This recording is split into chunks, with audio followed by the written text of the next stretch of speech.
क्या आप भगवान ओशो की पास्ट लाइफ के बारे में कुछ बता सकते हैं? अब 2600 साल पहले भी वो सन्यासी थे। एक जन में तो सूफी था, तो एक जन नेपाल में था, दो जन तिब्बत का उन्होंने बताया, हिंदुस्तान में जन्म हुआ था।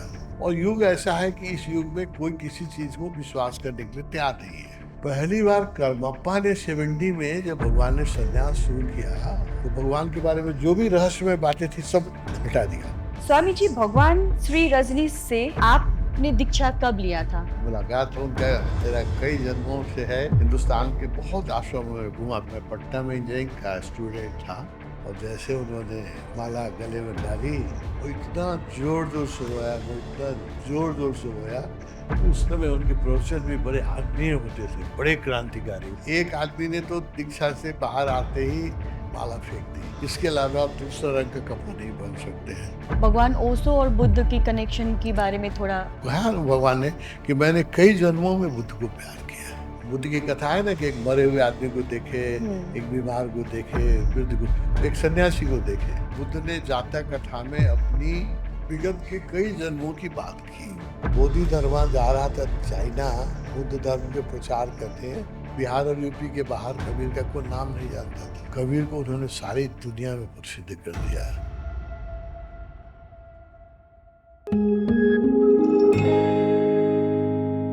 आज हम ज़्यादातर भगवान ओशो के बारे में ही डिस्कस करेंगे, क्योंकि हम लोग जैसे एपिसोड बना रहे हैं, हम लोग इंट्रोड्यूस करना चाहते हैं कि स्वामी जी का प्रॉपर ओशो के पॉइंट पर वो व्यू। सो ज़्यादातर आज ओशो और बुद्ध रिलेटेड बात करेंगे, प्लान वही हुआ है, बुद्ध रिलेटेड। तो मेरा प्रश्न ये है स्वामी जी, क्या आप भगवान ओशो की पास्ट लाइफ के बारे में कुछ बता सकते हैं? क्या ओशो जब लाइफ में थे उससे पहले भी इंडिया में उनका जन्म हुआ था? देखो, सब जैसे बुद्ध है ना, बुद्ध ने जातक कथा में अपनी विगत के कई जन्मों की बात की। और लोगों ने भी की है, कई गुरुओं ने बात की है। शिवपुरी बाबा ने यहाँ हुए ना, उन्होंने यहाँ तक कहा कि बुद्ध जब बाहर निकले और जिस बुद्ध की कथा है ना कि एक मरे हुए आदमी को देखे, एक बीमार को देखे, एक वृद्ध को, एक सन्यासी को देखे, है ना। हाँ। तो शिवपुरी कहते हैं कि वो 2600 साल पहले वो सन्यासी मैं ही था जिसको देखा बुद्ध ने। और उनको पूछा कि क्या है, तो उसके उनके जीवक ने, उनके वो रथ चालक ने बताया कि भाई ये सन्यासी है, इधर रहता है। तो शिव गुरु बाबा कहते हैं कि वो सन्यासी मैं ही था। अब 2600 साल पहले भी वो सन्यासी थे, सब, है ना, उन्होंने कहा है। तो भगवान और लोगों ने बात की है। भगवान से मैंने कई बार पूछा, जब शुरू के दिनों में बहुत क्यूरियोसिटी होती है। उम्र भी कम थी हम लोग की, तो वो कम उम्र में क्यूरियोसिटी ज़्यादा होती है, ज़्यादा जाने। बुद्ध के बारे में इतने जन्मों की बात की है। कृष्ण के बारे में ही भगवान ने कहा कि उनका 250 साल पहले जन्म हुआ था। तो कई लोगों की बात हुई थी। तो मैंने भगवान से कई बार पूछा कि बुद्ध ने तो जातक कथा में अभी कई जन्मों की बात की, आप क्यों नहीं करते? तो भगवान ने कहा कि देखो, युग बदल गया है। उस समय लोग जो भी कहा जाता था उस पर, गुरु जो भी कहता था उस पर सीधे विश्वास कर लेते थे। और लोग बुद्ध के पास ऐसे थे जो बहुत अच्छे साधक थे। तो जो बुद्ध ने जातक कथा में अपनी बात की है, तो वहाँ सारी पुत्र महामौदगल्याण वगैरह बैठे थे। उनको भी जब बुद्ध कहते थे, अपने अपने पूर्वजन्म का स्मृति आता था। वो उच्च कोटि के शासक थे। तो बुद्ध कहते थे, जब मैं बनारस में था, कभी राजा थे, कभी जोगी थे, और मेरा एक मित्र था, तो सारी बुद्ध को भी याद आता था, अरे मैं ही तो वो मित्र था। तो भगवान ने कहा कि ऐसे सिद्ध उन बुद्ध के पास ऐसे पके हुए साधक थे। जब भगवान बुद्ध कहते थे तो सारिपुत्र, महामोद कल्याण, ये सबको याद आता, आनंद को याद आता था अपना। वो लोग समर्थन करते थे कि हाँ, मुझे याद है, मैं भी उनके साथ था, आपके साथ था। तो बोले, एक तो अभी मेरे पास ऐसे लोग तैयार नहीं हैं जिनको पूर्व जन्म की स्मृति हो। और युग ऐसा है कि इस युग में कोई किसी चीज को विश्वास करने के लिए तैयार नहीं है, है ना। बौद्धिक युग है। और बुद्धि जो है, हृदय भरोसा करता है, विश्वास करता है। बुद्धि तो सिर्फ शंका करती है।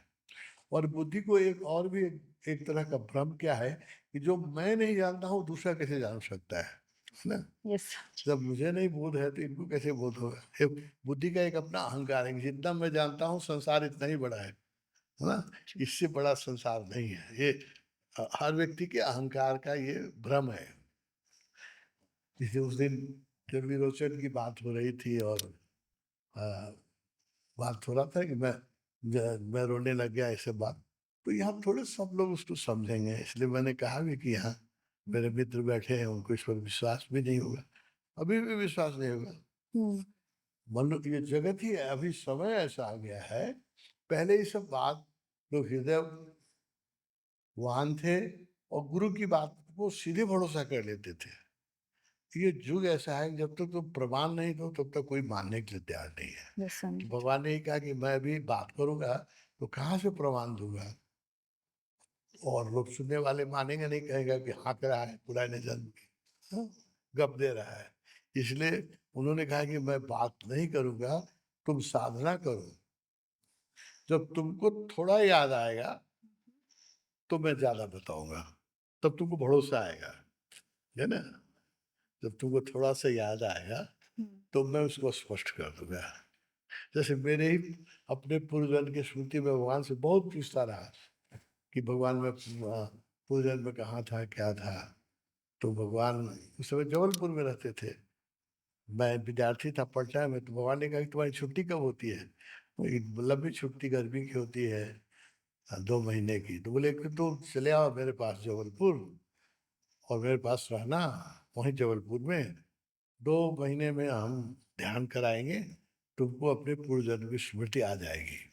हुँ, लेकिन ऐसा दुर्भाग्य कि 2 महीना मैं जा भी नहीं पाया और वो भी उन्होंने कहा था अपने एक तरह से मुझे आकर्षित करने के लिए कि क्योंकि मेरा उसमें बहुत लोभ था कि जानो वो जब भी पूछा तो भगवान कहते तुम इतना याद करो तो मैं इतना बता दूंगा कि जब तक तुम इतना याद नहीं करोगे तब तक मैं कहूँगा तो तुमको विश्वास नहीं होगा। हाँ, इसलिए उन्होंने पूर्व जन्म की बातें नहीं की, हुँ, कभी भी नहीं की। पहली बार करमप्पा ने 70 में जब भगवान ने संन्यास शुरू किया और गोविंद सिद्धार्थ हम लोग के दोस्त बॉम्बे के थे, हुँ, वो गए उनके पास अ, गैंगटोक गैंगटोक में उनका अ, तिब्बत से सब निकाले गए थे, तो वो भी निकाले गए थे। करमप्पा 16 करमप्पा, अभी जो है 17 है, 17। इसके पहले हुँ, था। तो वहाँ थे वो एकांत में रहते थे, किसी से मिलते नहीं थे। पर बुद्धिस्ट लोगों का तो अपना ही स्टाइल होता है, उन लोगों का आश्रम इतना कड़ा डिसिप्लिन। करमप्पा का आश्रम का क्या डिसिप्लिन था, मैं गया हूँ वहाँ उनके आश्रम में बाद में। क्या डिसिप्लिन था कि जो भिक्षु बन गए और जो गहरे जाना चाहते हैं उनको कमरा दे दिया जाता था हुँ, रहने के लिए। और वो कमरे से दो और ध्यान कर रहे हैं, उनको आश्रम में खाना मिल रहा है, सब मिल रहा है, ध्यान कर रहा है। उस कंपाउंड अपने जो आश्रम का कंपाउंड था उस समय 2 ही बार निकल सकते थे। या तो इनलाइटेन हो जाएं, तब कहेंगे गुरु मानेगा कि इनलाइटेन हो गए, तब वो बाहर आ सकते थे उस बिल्डिंग से। जैसे मान लो कि तपोवन है हुँ, ना, वे कमरा में बंद कर दिया गया। उन लोग का बुद्धिस्ट लोगों का इतना कड़ा डिसिप्लिन है। तो या तो आप इनलाइटेन हो जाइए और गुरु अप्रूव करे कि आप इनलाइटेन हो गए, then you can come out, you can go out. Otherwise अगर नहीं हुए तो आप जब मरेंगे तो आपका लाश ही बाहर जाएगा, जिंदा बाहर नहीं जा सकते। इतना खड़ा डिसिप्लिन अभी भी है। बुद्ध बहुत बुद्धि यहाँ भी काठमांडू में भी हुँ, जो बहुत सारे बुद्ध साधक हैं, हुँ, कपन में भी और यहाँ फरपिंग में ही ऐसे मैं मिला हूँ। वो 12-12 वर्ष मौन में चले जाते हैं, 12 वर्ष कमरे से निकलते ही नहीं। हाँ, स्वामी जी। तुम भी जानती हो यस स्वामी। उनका खाना कमरे में ही दिया जाता है, चाय नाश्ता जो है सब कमरे में दिया। 12-12 वर्ष मौन रखते हैं। कि कोई 1 वर्ष रहता है, कोई 2 वर्ष रहता है, किसी से मिलना नहीं, जुलना नहीं, कमरे में बैठ के खाली ध्यान कर। बड़ी बड़ी कठिन मार्ग है, बहुत कठिन मार्ग। तो करमापा का भी वैसा ही था। लेकिन जब गोविंद सिद्धार्थ मिलने गए तो करमापा उनसे मिले और वो जो बात हुई है जो मैं बार-बार कहता रहता हूँ उसमें साइलेंट एक्सप्लोजन जो यहाँ से छपी है तपोवन में, हम्म, उसमें ही मैंने रखा है। पहले ओरिजिनल किताबें थी। जब जब ये विदेशियों ने भगवान के काम को नष्ट करना शुरू किया, तो भगवान के बारे में जो भी रहस्यमय बातें थी सब हटा दिया। ओके। अभी जो किताब पुनः छाप रहा है, सब एडिटेड किताब है। उसमें गुरु, पूर्वजन, भक्ति, ये सब सब काट देते हैं वो लोग, है ना? उनको तो काम बिगाड़ना है भगवान का। तो जो पूना से जो बाद में जो साइलेंट छपा, उसमें उसको गोविंद सिद्धार्थ की बात को हटा दिया गया, क्योंकि भगवान के पूर्वजन की बात है ये। फिर हम लोग ने, मुझे तो याद था, मेरे पास पुराना एडिशन किताब था, इसलिए अभी तपोवन ने जो छापा है उसी में है। ओके। अब तुमको बाहर जो साइलेंट एक्सप्लोजन मिलेगा, उसमें कर्मापा का अकाउंट किसी को पता नहीं है, छपता है हम्म, वो पाना पुनः छापने ही नहीं देता है। तो हम उसमें तुम पढ़ो, उसमें तुम, कर्मप्पा ने बताया पहली बार हम लोग को, तो गोविंद सिद्धार्थ को, कि ये इनका इसके पहले वाला जन्म 700 साल पहले था। बहुत डिटेल में बताया। 1231 में इनकी मृत्यु हुई पहली। उसके पहले 250 साल पहले फिर वहीं पर थे, तिब्बत में ही था। तो भगवान ने भी उसको बाद में स्पष्ट किया। तो हम लोग को जो पता है, भगवान ने जो बताया, उस हिसाब से देखो तो भगवान बुद्ध के भी समय थे। बुद्ध के समय थे। अब क्या थे कैसे थे उन्होंने कुछ बताया नहीं हम लोग को। जब ये जा रहा था महाकाश्य नहीं, बोधिधर्मा, बोधिधर्मा के साथ थे। बोधिधर्मा जा रहा था चाइना बुद्ध धर्म के प्रचार करने। तो बोधिधर्मा इनलाइटेड था, भगवान इनलाइटेड नहीं थे। बोधिधर्मा क्या कितना साल, 1400-1500 साल हुआ होगा, है ना? एग्जैक्ट मुझे पता नहीं। तो उसने भगवान को कहा कि तुम मेरे साथ चलो, इतना तिब्बत का रास्ता बहुत कठिन है, हिमालय क्रॉस करके जाना पड़ता है। तो भगवान ने बोधि धर्मा पर बोलते समय हम लोग को इतना ही बताया, बहुत अपने पूर्व जन्म की बात भगवान कहा कि तुम लोग ध्यान में थोड़ा देखो तो मैं बड़ा बताऊंगा, जब तक तुम नहीं देखोगे मैं कुछ नहीं बताऊंगा, क्योंकि तो वो विश्वास भी नहीं आएगा, समझ में वो नहीं। तो बोधि धर्मा के बारे में बोलते समय भगवान ने कहा कि बोधि धर्मा ने मुझे रिक्वेस्ट किया, अभी सब मैं बात बोलूंगी, तुम पॉडकास्ट में रखोगे, सब लोग कहेंगे कब है, क्योंकि लोगों के कॉन्सेप्ट में अटता ही नहीं ये सब बात। हाँ स्वामी जी। एक समय था बुद्ध के साथ पुनर्जन्म की बात खुलेआम हो सकती थी, हम्म, है ना? आजकल तो लोग आत्मा में ही विश्वास नहीं करते हैं, ईश्वर में विश्वास नहीं करते हैं, है ना? गुरु में विश्वास नहीं करते हैं, पुनर्जन्म में विश्वास नहीं करते हैं। उन लोगों को ये सब पचेगा ही नहीं बात। लेकिन थोड़े से लोग समझेंगे। तो बोधि धर्मा के साथ भगवान चाइना गए, बोधि धर्म चाइना गया था। तो भगवान कहे कि चीन पहुंचने में कई महीने लग गए हिंदुस्तान से। फिर 2 जन्म उनका तिब्बत में था, एक 700 साल पहले, एक 950 साल पहले। बाद में जब आशीष बना ये हुआ, शुरू में तो उन्होंने कुछ कहा नहीं था, सिर्फ कहते थे तो जमीन को मत बेचना, घर किसी हालत में नहीं बेचना है, सेंटर वहीं रहेगा, खाली यही कहते थे। बाद में अभी कुछ दिन पहले मुझे बताया कि एक जन्म नेपाल में था, उस समय उनका आश्रम वहीं था जहाँ अभी आशीष है ना? वहीं उनका आश्रम था, वहीं उनकी कुटिया थी। जहाँ पर अभी उनकी मूर्ति रखी गई, ठीक वहीं पर उनकी कुटिया थी, है ना? तो एक जन्म नेपाल में था, 2 जन्म तिब्बत का उन्होंने बताया, एक जन्म बताया बोधि धर्मा के साथ गए थे, हिंदुस्तान में जन्म हुआ था, है ना? बोधि धर्मा के साथ गए थे, एक बुद्ध के साथ। तो अपना उन्होंने बहुत बताया नहीं है। वो कहते हैं कि तुम लोग देखो, तुम लोग ध्यान में थोड़ा भी देखोगे तो मैं उसको विस्तार में बता दूंगा। लेकिन ऐसे में कहूँ तो लगेगा, गप लगेगा। ये ये जगत गजब है। तुमसे हम बात कर रहे थे तो मुझ पर विश्वास करती हो, सन्यासीन हो, यहाँ लोग जो बैठे हैं मुझ पर विश्वास करते हैं। तुम्हारे पॉडकास्ट में ये लोग जो सुनेंगे ना, उन लोगों को पचेगा ही नहीं कि अभी का जो मस्त लोगों का है, माइंड ओरिएंटेड जगत हो गया है, ईगो ओरिएंटेड है। जो मैं नहीं जानता हूँ दूसरा कैसे जान सकता है? Yes sir. ऐसा अहंकारी युग है। इसलिए कोई इन बातों पर, इसलिए भगवान कहते थे कि मैं ये जगत, ये समय ऐसा नहीं है कि जब पूर्व जन्मों की बात की जाए। इसलिए जब तुम देखोगे थोड़ा तो मैं उसको एक्सप्लेन करूँगा। उन्होंने कुछ कहा, अब थोड़ा बहुत जब हम पूछते हैं तो थोड़ा बताते हैं, भगवान बताते हैं, क्योंकि अब हम लोग उसको समझ सकते हैं। तो ये है, एक जन नेपाल का है, 2 जन तिब्बत का है, 1 जन भारत का है। अब बोले कि कई जन, एक जन में तो सूफी था, किसी जन में तंत्र की साधना की है। इसलिए भगवान इतने ऑथोरिटी से सब बातों पर कर सक, दुनिया का कोई गुरु जो ध्यान मार्ग से जाएगा उससे ध्यान की बात कर सकता है।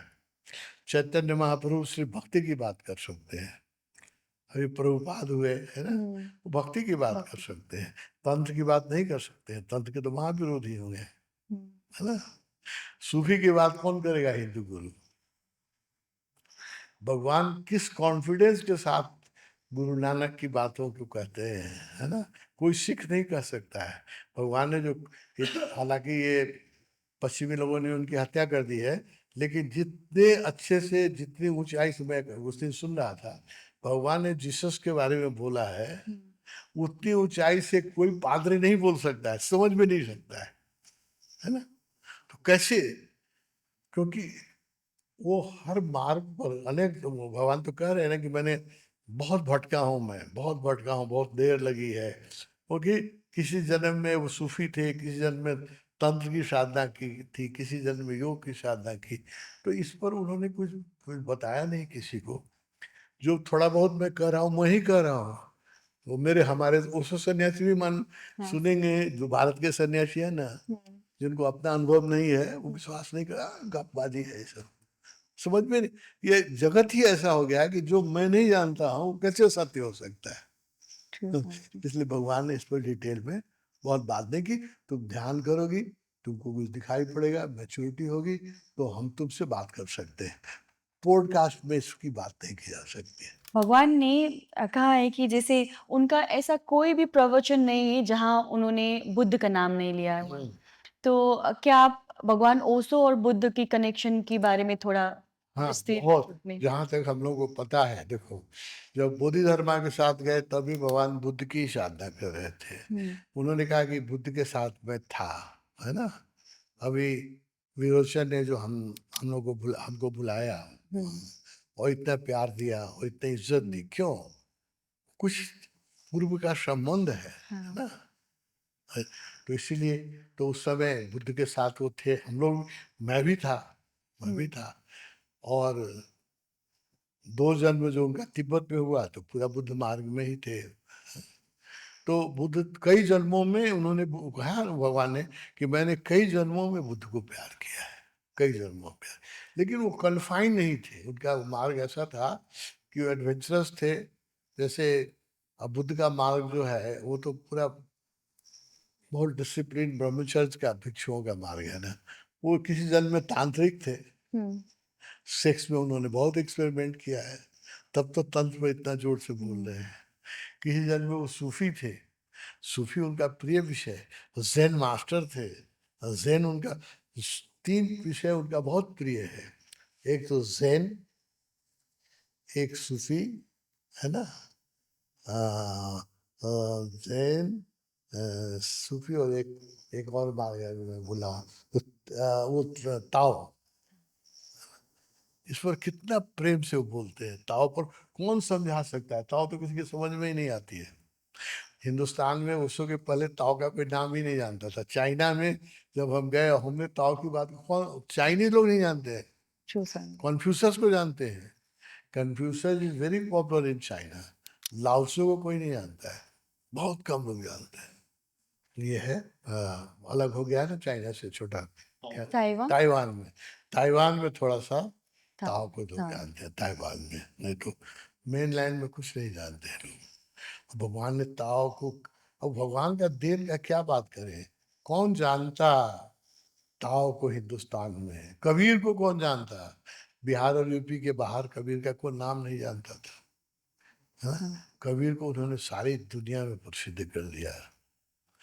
ताओ के बारे में, ज़ेन के बारे में, ज़ेन की इतनी इज्जत अभी हो रही है, इतना पढ़ रहे हैं लोग। ज़ेन तो जापान में था, है ना, थोड़ा सा, वो कोरिया में था। ज़ेन बाहर को कुछ जानते नहीं थे। भगवान ने कितना ज़ेन को उठाया था। तो ये कई जन्मों में ज़ेन मास्टर थे, वो साधक थे, कई जन्मों में ताओ मार्ग पर चले, इसलिए लाओ त्से से उनका बहुत प्रेम है ना? सूफी थे। हुँ। लेकिन इस पर भगवान ने बात नहीं की है, कहाँ थे, कब थे, कैसे थे, कुछ बात नहीं की है।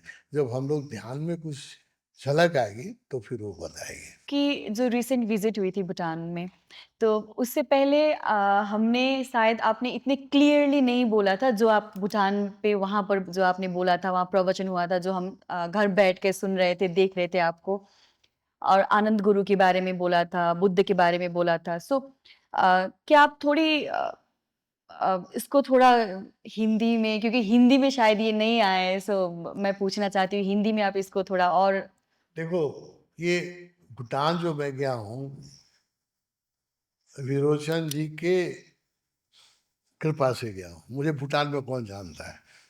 वो बुद्धिस्ट कॉन्फ्रेंस, हाँ, समझी। सारी दुनिया के विद्वान बुद्धिस्ट बुलाए गए थे। ओशो सन्यासी को वहाँ कौन बुलाएगा? है ना?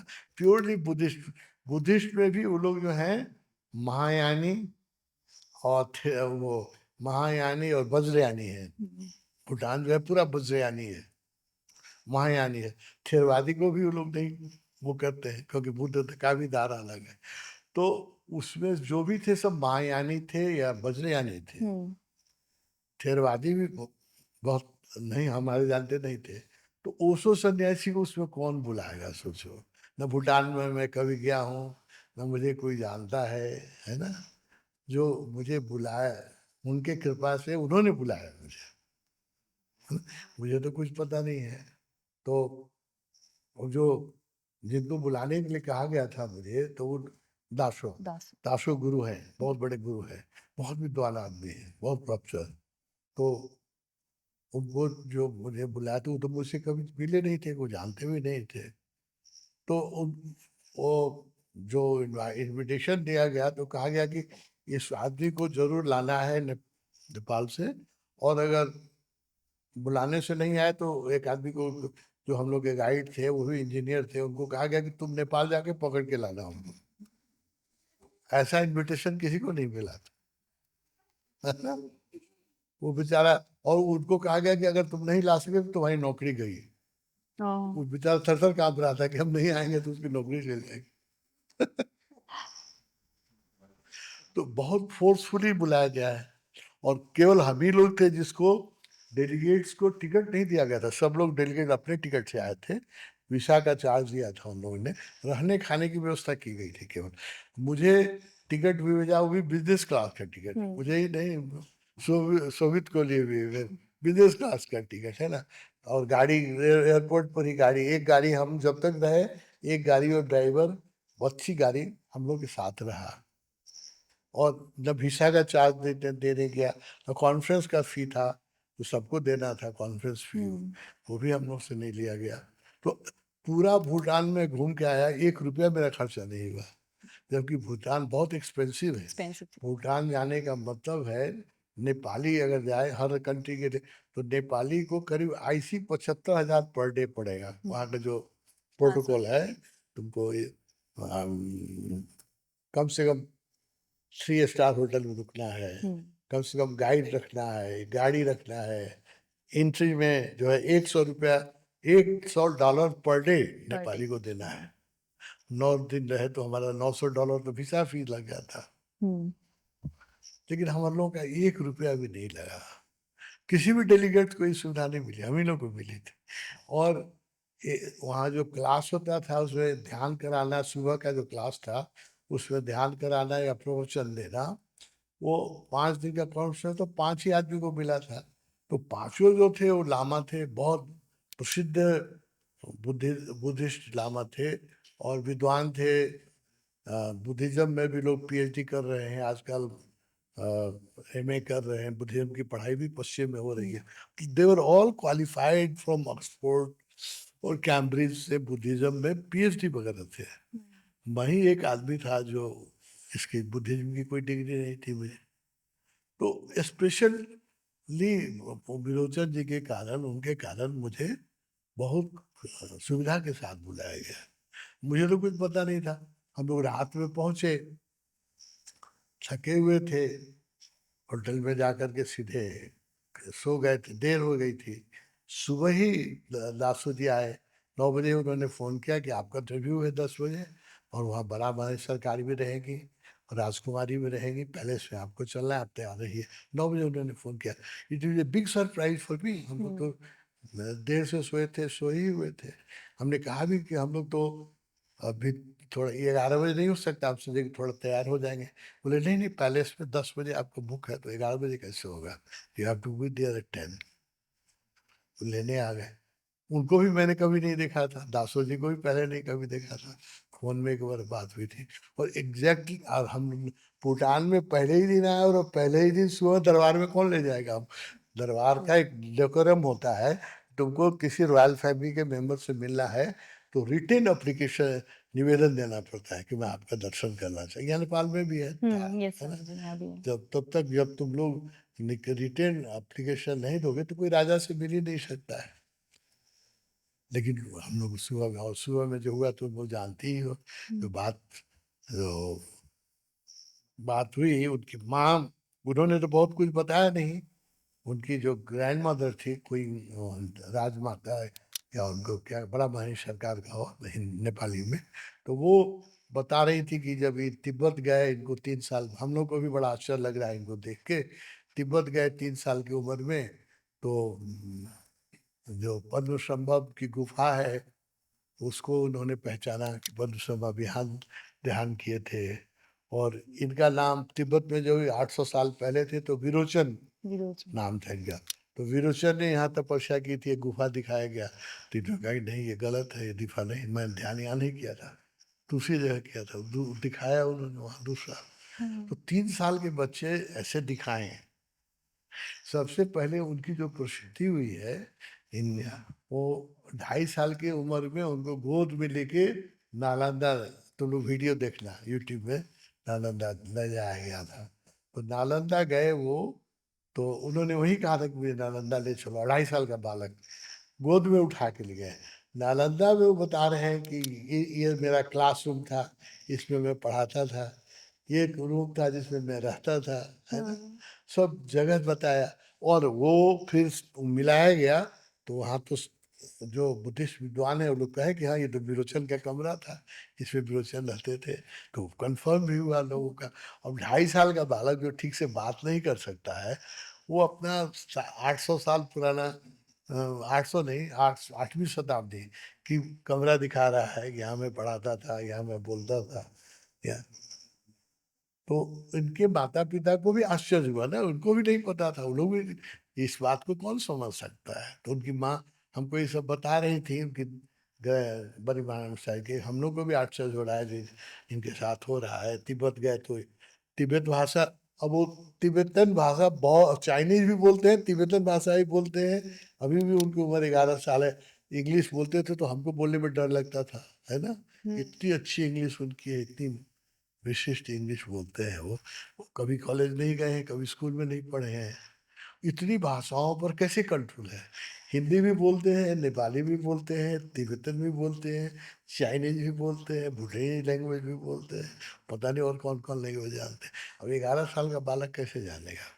तो उनकी माँ थोड़ी बता रही थी, तो जब उन्होंने तिब्बत-उब्बत की बात बहुत की, तो तब मुझे लगा कि जब इनको याद आ रहा है कि हम विरोचन थे 8वीं शताब्दी में, और पद्मसंभव के साथ थे, सब बता रहे हैं।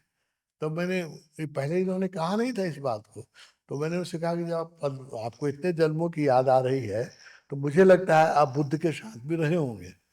पहले उन्होंने ये बात नहीं कही थी, मैं ये बुद्ध के साथ भी रहे होंगे। तो उन्होंने कहा कि मैं बुद्ध के साथ था, मैं आनंद था। इतना नाम आनंद का सुनना था कि मुझे तो पूरे बॉडी में इलेक्ट्रिक करंट लग गया। मेरे साथ जो गए हैं वो लोग बताएंगे। और मैं तो रोने लग गया, तो इतना रोया, तो दरबार का जो डेकोरम था कि शांत बैठना है, चुप बैठना है, जब तक गुरु बुलाए, कोई बुलाए नहीं, नहीं बोलना है, सब हमको बताया गया था, लेकिन सब डेकोरम टूट गया। बॉडी नहीं टच करना है, मैंने तो उनका हाथ पकड़ लिया और अपने छाती में लगा के रोता ही रह गया। बहुत रोया, बहुत रोया। क्योंकि मुझे थोड़ी बहुत जो ग्लिम्सेज आती थी, तो भगवान ने भी थोड़ा मुझे संकेत, जब ग्लिम्स आती है तो भगवान क्लियर करते हैं, तो वो पुनर्जन्म के बारे में गुरु नहीं कुछ कहते हैं, लेकिन जब कोई संकेत आता है तो पूछने पर बता देते हैं, क्या ये ठीक है या गलत है। तो मुझे संकेत आता था कि बुद्ध के साथ था मैं कभी, तो जब वो संकेत मैंने भगवान से कहा तो बोले ठीक है, बुद्ध के पास तुम दीक्षा लेने गए थे, बुद्ध अपने दीक्षा नहीं देते थे, आनंद को आनंद ने तुमको दीक्षा दी थी, कि बुद्ध देखते थे कि इसका कैसा संस्कार है। जो अब ये सब बात पता नहीं लोग समझेंगे कि नहीं तुम्हारे पॉडकास्ट में। जैसे बुद्ध ने दीक्षा देना बंद कर दिया था, जब सारिपुत्र और महामौदगल्यायन लोग आ गए और इनलाइटेंड हो गए, तो बुद्ध ने दीक्षा देना बंद कर दिया। अपने राहुल को भी बुद्ध ने खुद दीक्षा नहीं दी है, यशोधरा को भी उन्होंने खुद दीक्षा नहीं दी है, किसी को भी नहीं दी है अपने पर। राहुल को भी सारिपुत्र को कहा कि दीक्षा दो, तो भगवान ने ऐसे कहा कि तुमको आनंद को कहा कि दीक्षा दो, कि तुम भावना प्रधान व्यक्ति हो, और भावना प्रधान व्यक्ति कोई जाता था तो आनंद के पास भेजते थे, कि आनंद बहुत करुणावान थे। बुद्ध के सारे शिष्यों में सबसे अधिक कंपैशनेट जो थे आनंद थे। तो आनंद से तुम्हें ये भगवान ने मुझे बताया था, और थोड़ी मुझे जो ग्लिम्सेस थी, तो जैसे उन्होंने कहा कि मैं आनंद हूँ, मेरे तो धैर्य का बांध टूट गया, सारे डेकोरम पैलेस के छूट गए। मैंने उनका हाथ पकड़ लिया और छाती पर रख लिया और पकड़ कर रोने लगा। उन्होंने भी हाथ छुड़ाया नहीं बहुत देर तक। तो बात हुआ कि मतलब मैं उनके साथ तिब्बत में था, सॉरी, मैं बुद्ध के साथ इंडिया में था, और वो आनंद थे, मैं उनका शिष्य था। ये बात क्लियर हो गई बाद में। लेकिन इसको कौन समझेगा, है ना। अब इस युग में तुम लोग सुन सकते हो, बाहर के लोग तो सुनने के लिए भी तैयार नहीं होंगे, कौन मानेगा। इसलिए इन बातों की बहुत विस्तार में चर्चा नहीं करनी का विधान है, क्योंकि लोग अभी वो जगत जो हो गया है ना, इतना संदेशशील, हम लोग हृदय को तो भूल ही गए हैं। सब लोग मस्तिष्क में जीते हैं, और सब लोग अहंकारी हो गए हैं। तो उनको लगता है कि जो मैं नहीं जानता हूँ दूसरा कैसे जान सकता है। इसलिए इस पूर्व जन्मों की चर्चा अभी नहीं ज्यादा होनी चाहिए। स्वामी जी, भगवान श्री रजनीश से आपने दीक्षा कब लिया था और उसका अनुभव थोड़ा सुनाइए। ये कहना चाहिए इस जन्म में पहले कब मुलाकात हुआ था, है ना। मुलाकात तो उनका मेरा कई जन्मों से है, लेकिन मुझे याद नहीं था, है ना। तो मैं गुरुओं के पास भटकता था विद्यार्थी काल से ही। वो संस्कार थे, 8-9 क्लास में पढ़ता था, उसी समय से गुरु और आश्रमों के चक्कर में काटता रहता था, और कई जगह दीक्षा लिया, कई जगह ध्यान किया, कितने अपने शरीर को सताया। बहुत जो पारंपरिक गुरु थे वो तो बहुत ज्यादा ऑस्टेरिटी सिखाते हैं, तो सब मैंने किया। तो आश्चर्य होगा, 8-9 क्लास में चढ़ने वाला लड़का, उस समय भी मैं जो गुरुओं के सत्संग से मैंने 4-5 साल तो सिर्फ नमक भी नहीं खाया, चीनी भी नहीं खाया, चाय भी नहीं पी, अपने को बहुत सताया, है ना?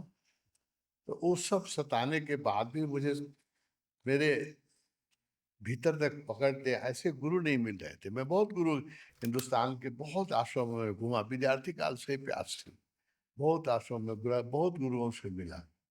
तो प्यास थी, तो एक उसी प्यास की खोज में पढ़ता रहता था मैं गुरुओं के बारे में। मैं पटना में इंजीनियरिंग पढ़ का स्टूडेंट था। वहाँ एक लाइब्रेरी है जिसमें बहुत पुरानी किताबें हैं, तो मैं वहाँ पढ़ने जाता था। इंजीनियरिंग कम पढ़ता था, अध्यात्म ज़्यादा पढ़ता था। तो वहाँ अध्यात्म की बहुत किताबें थी, अरविंद की, रमन महर्षि की, और तो मैं वहाँ रोज पढ़ने जाता था। मुझे जब छुट्टी मिलती थी पढ़ने जाता था। वहाँ एक छोटा सा पोस्टर लगा हुआ था उस समय, कि आज शाम में आचार्य रजनीश का यहाँ प्रवचन होगा। उसका नाम है सिन्हा लाइब्रेरी, सिन्हा लाइब्रेरी के ग्राउंड में। मैंने नाम नहीं सुना था उनका, 69 की बात है। उस समय भगवान फेमस नहीं हुए थे, पॉपुलर नहीं हुए थे। उनको अखबारों में या कहीं नाम नहीं आया था, और टीवी भी तो उस समय था भी नहीं। अखबार ही था, अखबार में उनका नाम नहीं आया था। तो फिर भी साधु हैं, आचार्य, जिस दाढ़ी वाला फोटो था उनका, मुझे तो जाना है, तो मैं सामने उनकी जो प्रवचन थी, तो मैं जाके एकदम पहले ही जाके आगे की सीट पर बैठ के, और भगवान जब प्रवचन देने आए हैं, है ना? मतलब देखो, जब गुरु तुम्हारे, परमात्मा जिसको तुम्हारा गुरु बनाना है, वो जब आ जाता है, तो तुरंत ही सब घटनाएं घट जाती है। बहुत बातचीत की जरूरत, परिचय की जरूरत नहीं पड़ती है। उस समय भगवान घूमते थे, देखो उस समय की छवि भगवान की है, पुरानी तस्वीरें, सिर्फ लुंगी पहनते थे, वो सफेद यस। लुंगी, है ना? बड़ा गठा हुआ, बहुत सुंदर शरीर था वो। और एक चादर, ठंड होती थी तो एक चादर रखते थे। एक तेजस्वी व्यक्ति, उस समय उनकी उम्र भी कितनी थी, सिर्फ 69 में उनकी उम्र 38 साल की थी, हाँ। और 37-38 साल की उम्र थी, प्रोफेसर थे, तो उनसे तुरंत उन्होंने छोड़ा। वो एक युवा व्यक्ति, काली दाढ़ी, काली बाल, और जैसे ही वो मंच पर बैठे, उस समय उनकी, जैसे हम लोग सूत्र बजाते हैं ना, कुछ काम करने के पहले, तो भगवान का चलन था कि जब आए तो एक कोई भजन, उस समय टेप रिकॉर्डर ये सब नहीं था, सूत्र बजाना संभव नहीं था, तो भगवान कहते थे कोई एक, कबीर और मीरा उनके बड़े प्रिय थे, तो कहते थे कबीर का और मीरा का कुछ पद कोई गाए, जैसे हम सूत्र बजाते हैं, ट्यून होने के लिए, है ना? बहुत जरूरी है, क्योंकि हम लोग जो है ना, मन में रहते हैं बहुत ज्यादा, और मन से मुक्त होकर के चेतना में उतरने के लिए इस संस्कृत के सूत्र, संगीत बहुत बड़ा सहयोगी है।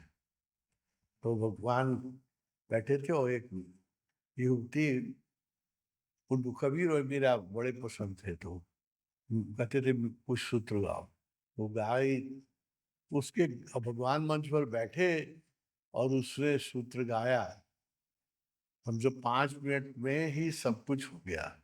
जैसे अभी विरोचन से मिलके मुझे हुआ ना, जब तुम अपने आराध्य से मिलोगी, तो बहुत, हृदय पहले पहचान, मस्तिष्क बाद में पहचानता है हृदय। मैं रोने लग गया, वो भजन सुनते ही, वो भजन गाई, और भगवान मंच पर बैठे थे, उनको देखा, कुछ जानता नहीं था उनके बारे में, सुना भी नहीं था पहले, न पढ़ा था। मंच पर बैठे थे, और जब तक वो युवती ने पद गाया 5 मिनट, तब तक तो मेरा रोना चालू हो गया, वो पता ही नहीं चल रहा था क्यों रो रहा, है ना? पूरा मेरा कुर्ता पजामा पहनता था, रुमाल भीज गया, रुमाल से हाथ पोंछते पोंछते आगे ही बैठा था, लोग भी आश्चर्य करने लगे, तो कुछ हुआ ही नहीं है, अभी तो सूत्र गाया गया है। और जब उन्होंने बोलना शुरू किया, पहले उस समय का प्रवचन पढ़ोगी, वो संबोधन करते थे लोगों को, मेरे प्रिय आत्मन। हम्म। हम्म। ये संबोधन में नया था, ऐसा किसी वक्ता ने कभी लेडीज एंड जेंटलमैन कहते हैं ना, सज्जन महिलाएं और पुरुष, ऐसा तो कोई कहता नहीं, मेरे प्रिय आत्मन। तो वो उन्होंने कहा जैसे प्रिय आत्मन, वो भी एक नया लगा। तो बस देखते बैठते उनके सानिध्य में जो घटना था, वो बहुत जल्दी ही घट गया, लग गया कि मेरा खोया हुआ कोई जो इष्ट था वो मिल गया मुझे, है ना? वो, उनसे बातचीत भी नहीं हुई थी, कुछ भी नहीं हुआ था। 1 घंटे के उनके प्रवचन में मैं रोता ही रह गया, रोता ही रह गया। उस समय उनके प्रवचन भी बड़े आत्मीय होते थे, बड़े क्रांतिकारी, वो रजस पीरियड में थे, बहुत विद्रोही बातें बोलते थे, और बोली में भी बहुत उनकी त्वरा, आग थी। तो जब वो बोलते थे तो मैं तो रोक ही नहीं पाता था, पूरे 1 घंटा रोता ही रह गया। ये तरह, ये ऐसे मेरा भगवान के साथ पहला मिलन हुआ। स्वामी जी, जैसे हम बात करते हैं, आप हमेशा जब दीक्षा के बारे में बात करते हैं, तो हम आप बोलते कि स्वयं भगवान आके दीक्षा देते। जब आपको स्वयं भगवान आगे से दीक्षा दे रहे थे, वो अनुभव क्या था स्वामी जी? वो कैसे फ़ील हुआ था? एक तो देखो, मेरे दीक्षा में विलम्ब हो गया, कई कारणों से। दीक्षा शुरू हुई 70 में ही, और भगवान का जैसे दीक्षा शुरू किया, वैसे ही भगवान का पत्र आया कि तुम्हारी दीक्षा का, उन्होंने कुछ लोगों के बारे में वो कंफर्म थे कि दीक्षा लेगा ही, और उसको दीक्षा देना ही है, उस 50 लोग का नाम वो पहले ही बना लिए थे कि ये लोग, तो मेरा नाम भी वो स्वामी आनंद अरुण उन्होंने बना लिया था। और उनका पत्र आया कि तुम्हारी दीक्षा शुरू, पहले मैं कहता था जब दीक्षा नहीं शुरू हुई थी तो भगवान से कहता था कि मुझे दीक्षा लेनी है, आप गुरु, वो मानते नहीं थे शुरू में। 70 के सितंबर तक गुरु बनने के लिए वो तैयार ही नहीं थे ना। वो पुराना लेक्चर सब पढ़ो ना उनका, कहते थे कि मैं साक्षी हूँ, हाँ, गुरु बनने के लिए तैयार नहीं थे, दीक्षा नहीं देते थे। और मैं उस समय से दीक्षा लेने के लिए बहुत चिल्लाता था, वो भगवान मानते नहीं थे। तो जब दीक्षा शुरू हुई, मुझे पत्र आया कि आओ दीक्षा ले ले। तो मुझसे कई मेरे पूर्व जन्म, देखो दीक्षा भी हम लोग को लगता है कि तुम आए और ले लिए, बहुत पुण्य चाहिए दीक्षा लेने के लिए, और बहुत पुण्य की घड़ी चाहिए।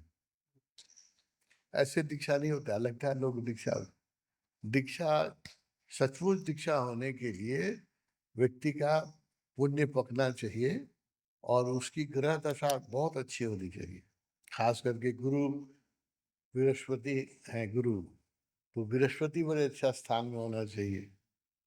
अब मैंने उस समय ज्योतिष भी बहुत पढ़ता था, तो मेरे पिछले जन्म में कुछ पाप थे जिसके कारण दीक्षा में विलम्ब हुई। दीक्षा मेरी हुई 74 में। 74।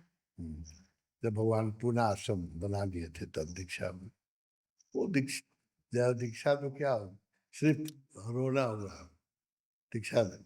भगवान ने भी स्वीकार किया कि कई बार वो बुलाते थे, मैं उन एक दो बार मिला भी उनसे बीच में, लेकिन वो दीक्षा का वो नहीं बनता था। मैं टूर बॉम्बे में मिला था उनसे 72 में, पर दीक्षा का नहीं बन रहा था, कैंप नहीं था। तो भगवान ने स्वीकार किया कि अच्छा तुम्हारी तैयारी हो गई दीक्षा की आखिर।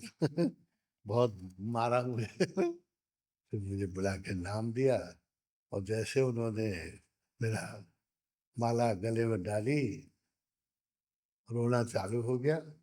और इतना जोर जोर से रोया, वो इतना जोर जोर से रोया।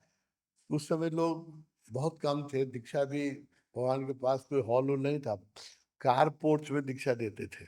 ये 74 की बात करते, पुणे एक ही बिल्डिंग खरीदा गया था पुणे में, लाउस हाउस, कुछ था नहीं। तो उसमें जहाँ बालकर गाड़ी रखी जाती है उसी जगह दीक्षा, कोई हॉल नहीं था वहाँ। हम लोग का जो दीक्षा हुआ है कार पोर्च में हुआ है। और दीक्षा में शाम की जो बैठक होती थी उसमें 8-10 बीस 15 से ज्यादा लोग की बैठने की जगह ही नहीं थी। 15 लोग थे हम लोग।